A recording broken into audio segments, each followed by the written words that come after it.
السلام علیکم ورحمۃ اللہ وبرکاتہ۔ امید ہے سب سامعین ناظرین آپ خیر خیریت سے ہوں گے۔ اللہ پاک آپ سب کے کاروبار مال جان میں بے حساب برکت عطا فرمائے۔ اللہ پاک ہم سب کے جان اور ایمان کی اللہ پاک حفاظت فرمائے۔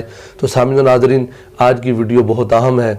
ایسے والدین جو یہ شکایت کرتے نہیں ہمارا بچہ جو ہے وہ کند ذہن ہے، ہمارے بچوں کو جلدی سبق یاد نہیں ہوتا، وہ بیچارہ محنت بھی کرتا ہے، بار بار پڑھتا بھی ہے، لیکن اس کا ذہن حافظہ اتنا کمزور ہے کہ اسے کوئی بات یاد نہیں رہتی، سبق یاد نہیں ہوتا۔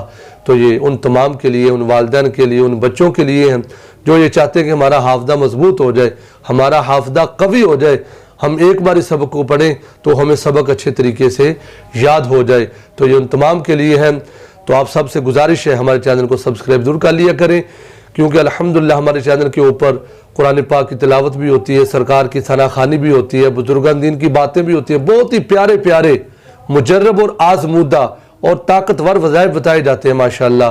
تو اس لیے آپ کو کہا جاتا ہے کہ سبسکرائب کر لیں گے تو آپ کو یہ ساری ویڈیو جو ہیں وہ نوٹیفیکیشن آپ تک پہنچتے رہیں گے۔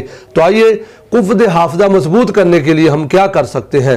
تو آپ نے کرنا کچھ یوں ہے، جو بندہ جس کو بھولنے کی بیماری ہو، یا ایسے والدین کے بچے کو بھول جاتا ہے، تو وہ والدین وہ بچہ کیا کرے کہ مغرب اور عشاء کے درمیان آپ نے بیٹھ جانا ہے باوضو ہو کر، مغرب اور عشاء کے درمیان آپ نے اس درود پاک کو کثرت سے پڑھنا ہے۔ انشاءاللہ اس درود پاک کی برکت سے آپ کا حافظہ قوی ہو جائے گا، آپ کا حافظہ مضبوط ہو جائے گا، اور آپ کو سبق بہت جلدی یاد ہونا شروع ہو جائے گا۔ آپ نے پڑھنا یہ درود پاک ہے، اللہم صلی وسلم وبارک علی سیدنا محمد النبی الکاملی وعلی آلہ کمالا نہایتا لکمالک وعدد کمالی۔ اللہم صلی وسلم وبارک علی سیدنا محمد النبی الکاملی وعلی آلہ کمالا نہایتا لکمالک وعدد کمالہ۔